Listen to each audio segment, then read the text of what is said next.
Filipinos, most of them women, congregate in this part of Hong Kong every Sunday. It's a day for them to relax, to meet with friends, to chat, to laugh and sing, and dance and pray.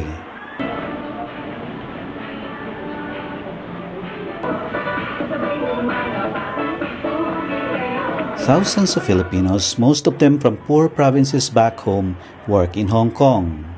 For many of these women, work may not be as hard as tilling the soil, but loneliness is a burden they carry even in their dreams. Kumusta kinabuhi diri sa Hong Kong?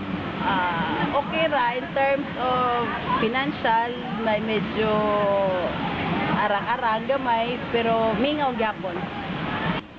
On Sundays, in Hong Kong Central District, they try to drive away the sadness and the longing to be with their loved ones.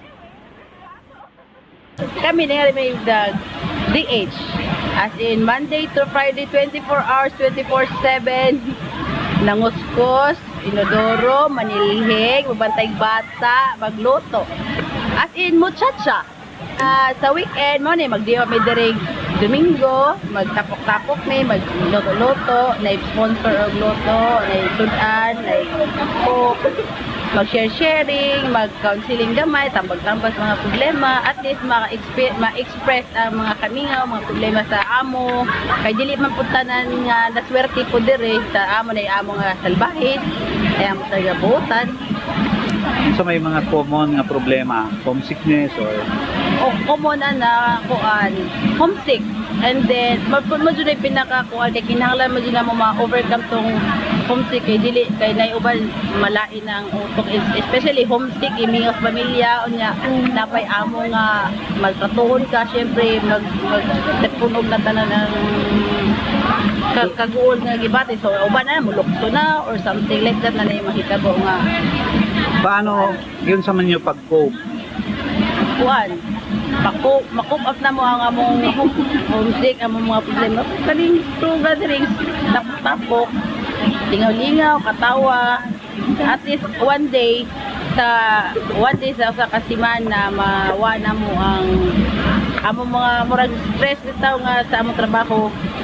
At least maka-feel po nga free, may bisag sa rakadlaw ba. The pain of separation and the lonesome days in a world they cannot call their own are small prices to pay for a dream of a better future for their families and children. Why did you come here? To earn better money, to earn better living, to support my family. So what do you do on weekends? Sundays, Saturdays? Stay in the boarding house, go to church, go out with my friends. The first time I come here, I used to I'm looking for the church so I can serve my co-Filipino. At the same time, I really love to go to church. That's why I'm very happy. I'm thankful to God that I see my community here.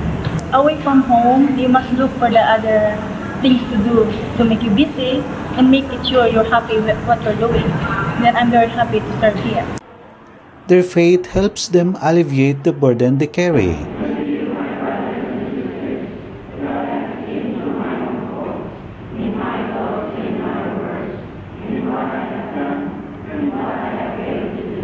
Plus a Filipino sense of humor that helps them survive every day.